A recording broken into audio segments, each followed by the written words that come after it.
Hey guys, it's Thomas here, driving around in our new Tesla. Figured it was time to talk Tesla a bit. About 2 weeks ago, we decided to pick up our second Tesla. We've owned a Model 3 for almost about 5 years now. We love it. It's probably one of the best decisions we made. Here in California, gas was getting ridiculous 5 years ago. That's when we first started seeing $5, $6 a gallon in gas. I did not want to pay those premiums anymore. So we decided to pick up the Model 3. We loved it, had no issues in 5 years, besides getting some new tires and changing cabin air filters. That was pretty much it. So there is no extra expenses or maintenance when it comes to these electric cars, which people don't think about, right? So there's no oil changes, there's none of that. There's no checking your transmission fluid. So you save a lot of money and peace of mind without having that. And you're saving money on gas, right? So my thought back then was I had a Toyota FJ at that point, and I was spending about $400 to $500 a month in gas. And I told myself, why not use that as a payment towards a new car? So I traded in my FJ, picked up that Model 3. Fast forward 5 years, our oldest son is starting college, and we kind of need a second car. So we didn't look anywhere else. It was kind of a no-brainer for us. Let's dive back in and get another Tesla. This time around, we decided to go with the Y, something a little bigger. I'll say I love the way the Model 3 drives. However, the sitting down into like a sports car kind of takes its toll on you after a couple of years. So 4 or 5 years later, I'd much rather step into a car than step down into a car. So the Model Y is pretty much the same thing inside and out for the most part than a Model 3. It's kind of like someone grabbed the roof of the car and just pulled up, and that's what you got. So you sit higher, the inside of the car, the interior, everything looks exactly the same, the screen, same size, all that. I think you sit higher on the inside of the car. The roof is higher, of course. The main thing I noticed when I sat in the car is my eye line is actually higher than the rearview mirror. So I'm actually looking down a little bit at the rearview mirror rather than looking up from the other car. So it's kind of like the seats are on top of crates.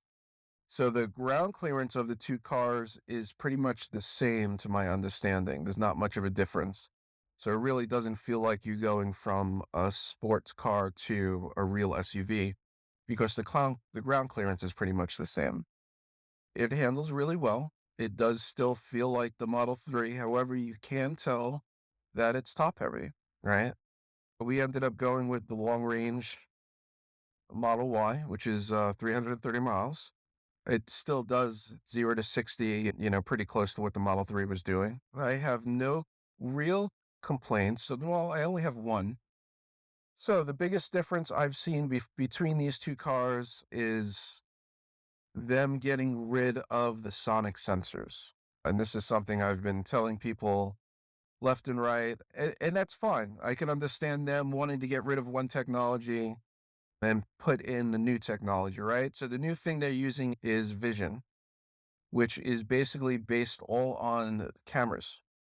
So before you had cameras and you had the sonic sensors, right? But the argument is the sonic sensors, in order for them to do upgrades, they had to upgrade the hardware. And with the vision in the cameras, they can do upgrades, and it's mostly software that they're upgrading to make it better.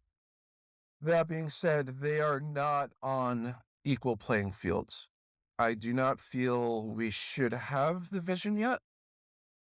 It is not up to par with Sonic. So it feels like they got rid of something and gave you a lesser technology.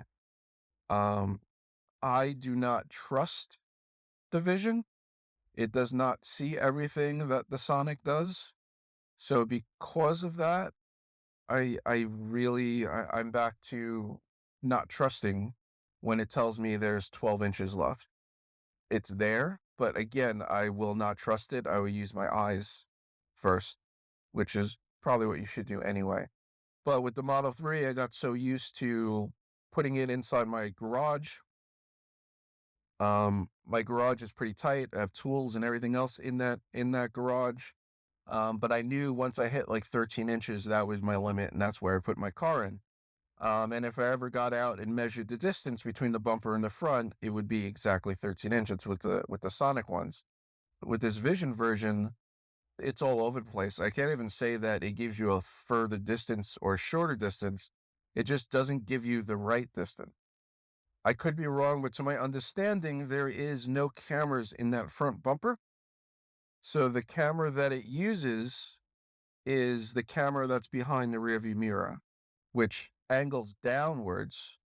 So I think it's doing math. And then since it's angled downwards, there's kind of like a blind spot in the front of your car by the bumper, which is in that 12-inch, 13-inch mark that it doesn't see.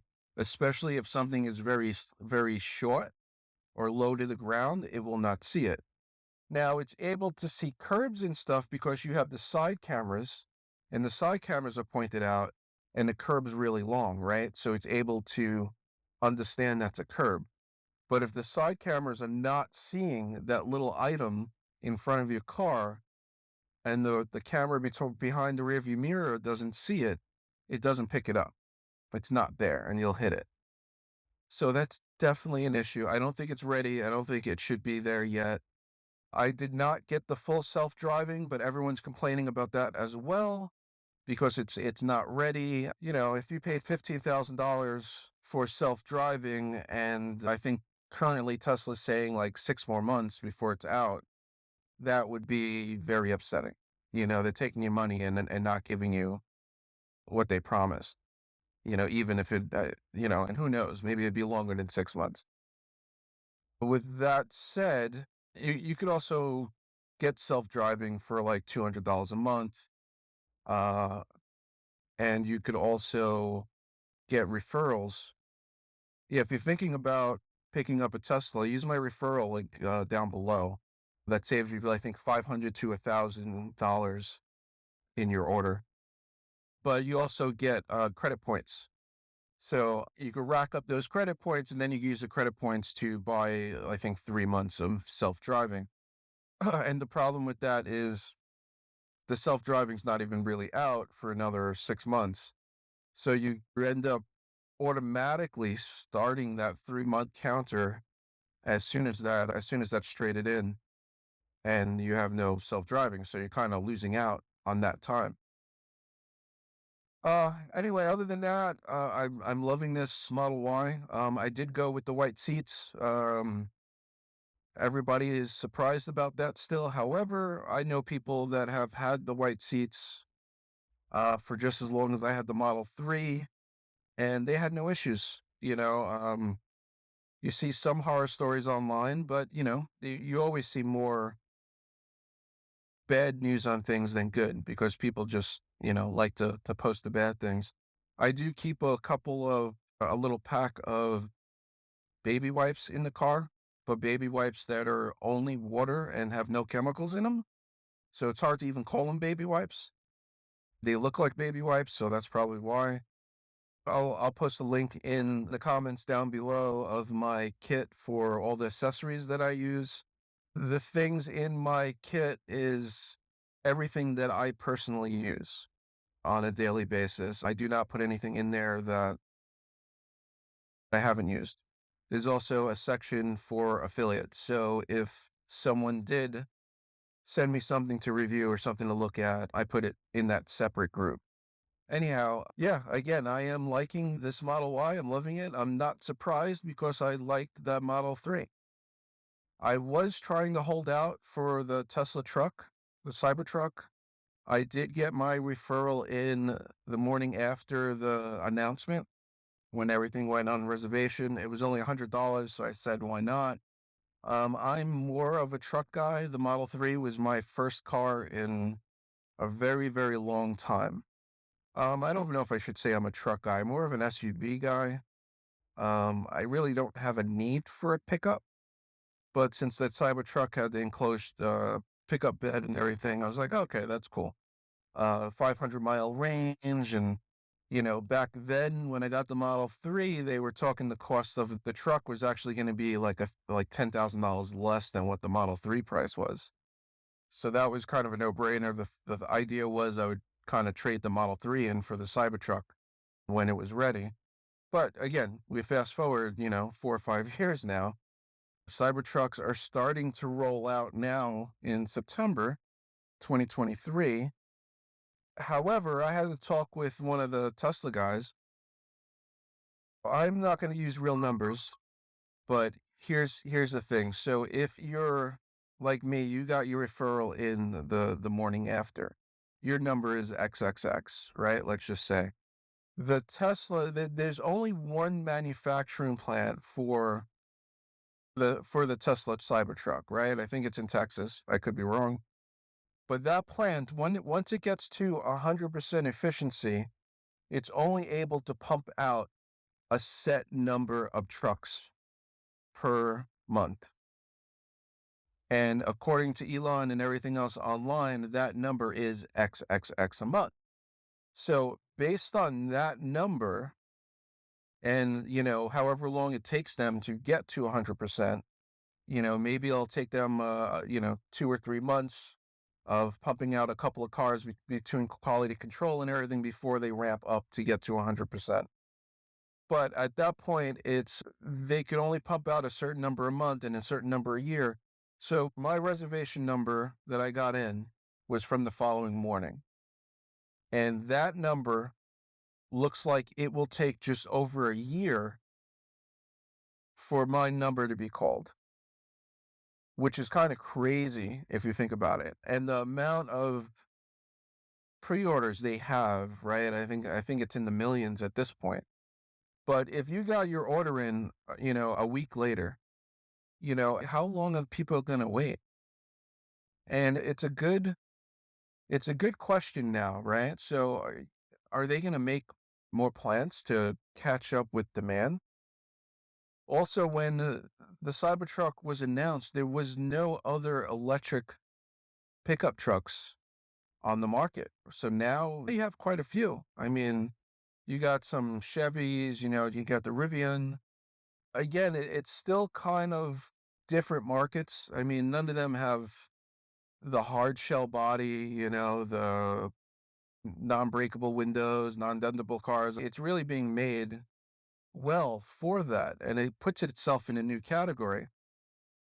And with 500 miles, if it really does come with that, it's still in another category than everyone else, and the price point of it is still very competitive with anything else on the market right now. But are people willing to wait? Me getting my order the following morning, I was debating on waiting or just picking up another car now, which, as you can see, I picked up the Model Y now. But, if I would have got an order in a day later, would that have pushed it back a whole nother year because of how many orders there are? I mean, are people willing to wait multiple years for their truck? I don't know if that's a thing. Let me know down below. Do you have a reservation, or are you willing to wait that long for a Cybertruck? I mean, once you start seeing them on the road, I'm sure people are going to be a little more upset that they don't have theirs yet. But I don't know. Will Tesla make some more plants? I mean, how long did it take for them to get this one plant up off the ground? It took a bit. So even for them to spin up another one, it's still going to be, what, another year before that plant gets up to get stuff going. But with this many pre-orders, it does feel like either they're going to lose out because they're going to lose those sales to other people. If you need a car, you're going to get a car like me. I would have loved to get that Cybertruck right now when I needed it. And again, I've had my pre-order in for how many years now? It's been a bit. And again, if someone today decided, oh, I want to get a Cybertruck for work, I'm in construction or something. I like the idea of, 2x4 is not shattering my windows or something. and they go to place an order now. I mean, what do the times look like for ordering? If you're ordering something right now, no one's going to want to wait 5 years or 4 years. I'm making up numbers here, but still, it's going to be a super wait. So yeah, let me know your thoughts. Also, down below, let me know your thoughts on this little let's talk format. And if you like Tesla stuff, let me know. I could do some more in-depth tutorials or reviews of Tesla stuff, which I haven't really done in the past. But, if you guys are into that, let me know. I'm willing to make a few, or if you guys just have some questions, hit me up in the comments. That kit thing with accessories and stuff, there's also some comment areas in there. So if you have a comment about that specific accessory and how to use it or something, let me know. What else? Yeah, I mean, that's really it. We could talk all day, but I'll save that for another time. We're talking Tesla here. I mean, let's throw in the hat. What do you guys think of what Elon's doing, overall on all fronts? Uh, some people love him, some people love to hate him. I think he's a smart guy, but sometimes I feel like people give him more credit than it's worth.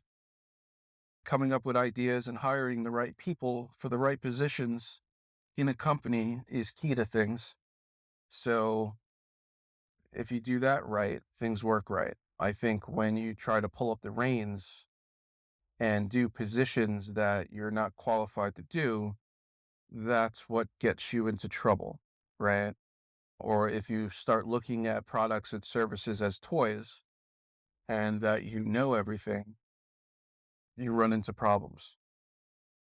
Again, the key is hiring the right people for the right positions, right? And doing what you're good at. Till next time, guys.